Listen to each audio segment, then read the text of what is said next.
सुप्रभात बच्चों। तो हम पाठ 3 का बाकी का अभ्यास कार्य कर चुके हैं। आज है प्रश्नोत्तर, तो उसे मैं उसका उत्तर लिख रही हूँ। आप अपनी कॉपी में प्रश्न के साथ उसका उत्तर लिखेंगे, ठीक है। प्रश्न है पहला, सुंदर फूलों को देखकर लेखक को क्या आनंद मिलता है। सुंदर फूलों को देखकर लेखक को क्या आनंद मिलता है, प्रश्न है।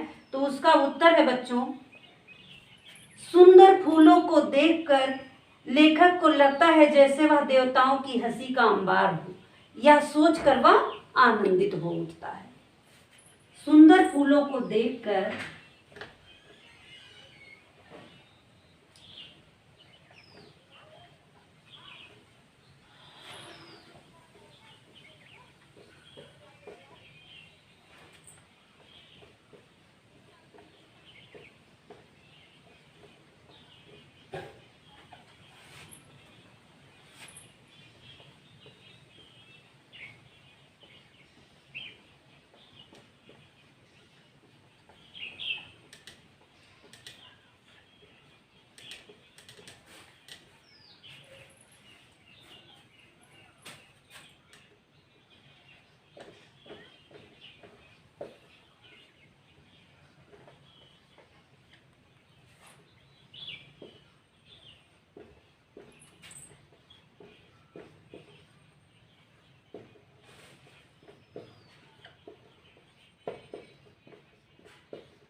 तो बच्चों ये है पहले प्रश्न का उत्तर।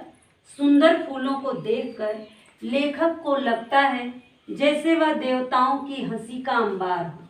यह सोचकर वह आनंदित हो उठता है। दूसरा प्रश्न है, दूसरे प्रश्न का उत्तर है उत्तर नंबर 2।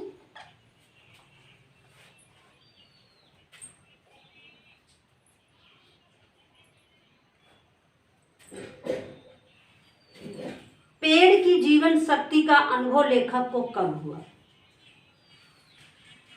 पेड़ की जीवन शक्ति का अनुभव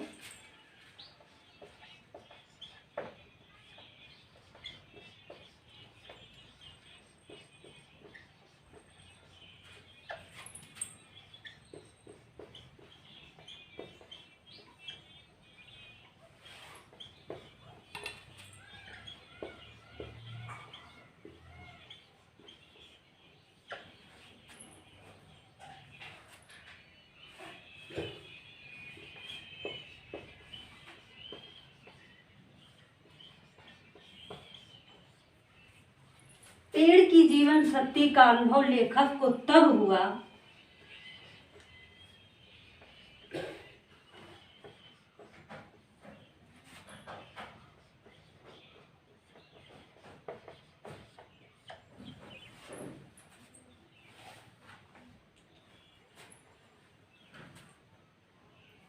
जब वह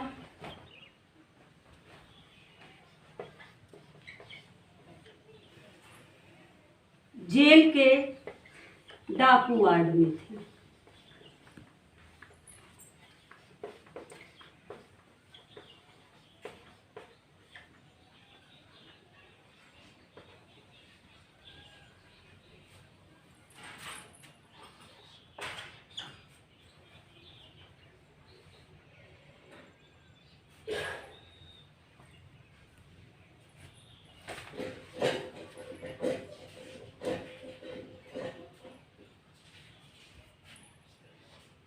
एक दिन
पेड़ की जीवन शक्ति का अनुभव लेखक को तब हुआ जब वह जेल के डाकू वार्ड में बंद थे।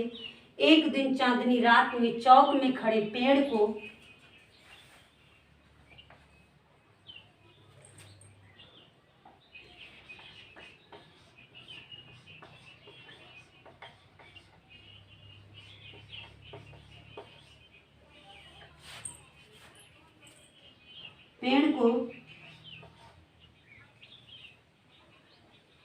चौक में खड़े पेड़ को निहार रहे थे।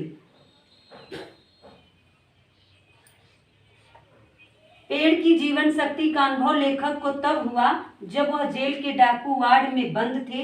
एक दिन चांदनी रात में चौक में खड़े पेड़ को निहार रहे थे।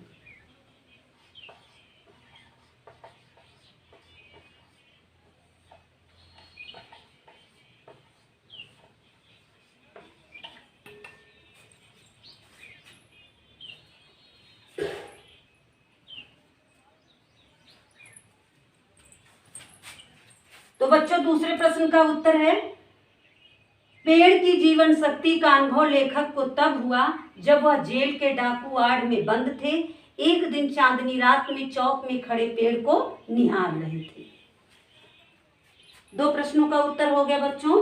अब तीसरे प्रश्न का उत्तर है, ये दो प्रश्न हो गए, तीसरा मैं लिखवाने जा रही हूं।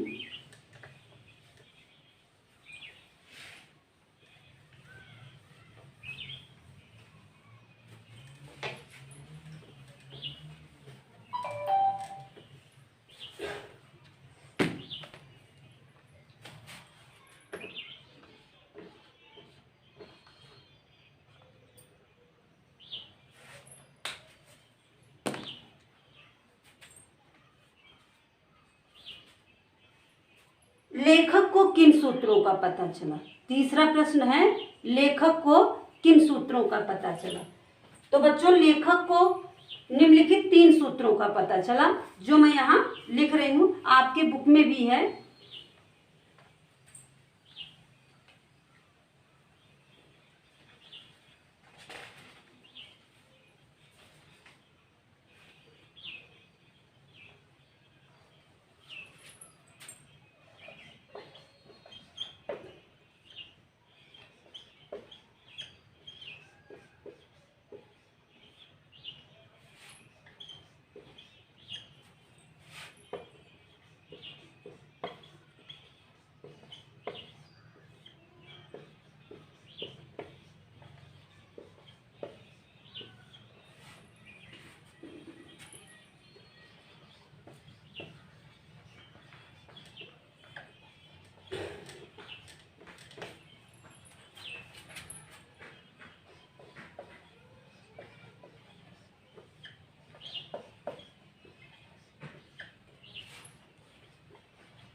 बच्चों ये 3 सूत्र तीसरे प्रश्न का उत्तर है। जो 3 सूत्र लेखक के हाथ लगे वो 3 सूत्र हैं। पेड़ के बारे में सोचते सोचते लेखक को निम्न 3 सूत्रों के बारे में पता चला, जिसमें पहला है जिसमें जीवन है पर गति नहीं वह वृक्ष है। जिसमें जीवन है और गति भी है वह पशु है। जिसमें जीवन है, गति है और गति की सही दिशा प्रगति भी है वह मनुष्य है। जिसमें जीवन है पर वह काम नहीं कर सकता है, वह स्थिर है, वह कहीं आ जा नहीं सकता, गति नहीं कर सकता, अपनी जगह पर स्थिर रहकर ही गति करता है, वह दूसरी जगह पर नहीं जा सकता, वह वृक्ष है। दूसरा जिसमें जीवन है और गति भी है वह पशु है। उसमें जीवन भी है और गति भी है, लेकिन उसमें विचार करने की क्षमता नहीं है, वह पशु है। प्रगति की उसमें उसको सही दिशा का माप नहीं है, इसलिए वह पशु है। जिसमें जीवन है, गति है और गति की सही दिशा प्रगति भी है वह मनुष्य है। तो यह है आपका तीसरा उत्तर। अब चौथा उत्तर देख लीजिए आप। आज आपका ये पाठ खत्म हो जाएगा। उसके बाद मैं धीरे धीरे आपको एक पाठ से पीडीएफ भेजना आरंभ करूंगी। वह आप अपनी कॉपी में पीडीएफ को देख करके अच्छी तरह से अपनी फेयर कॉपी सब लोग तैयार करेंगे, क्योंकि परीक्षा आप पास में है। चौथा प्रश्न है, इस पाठ से आपको क्या शिक्षा मिलती है? बच्चों इसमें सभी बच्चों के विचार अलग अलग आएंगे। अब आप लोग भी जो है थोड़े बड़े हो गए हैं, तो आप भी सोच सकते हैं कि इससे हमें क्या शिक्षा मिल रही है। वैसे हमारे अनुसार इस पाठ से हमें यह शिक्षा मिलती है कि हम जिसके बारे में जैसा सोचते हैं वह हमें उसी तरह लगने लगता है। यदि हम किसी के बारे में गलत विचार रखते हैं तो उसमें हमें सारी कमियां ही कमियां नजर आएंगी। यदि हमारे विचार उसके बारे में अच्छे हैं, पॉजिटिव हैं, तो उसके अंदर हमें सारी अच्छाइयां ही नजर आएंगी। तो बच्चों यह अपने धारणाओं पर, विचारों पर आधारित होता है। इस पाठ से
तो बच्चों यह है, इस पाठ से हमें यह शिक्षा मिलती है कि हम जिसके बारे में जैसा सोचते हैं हमें उसी तरह लगने लगता है।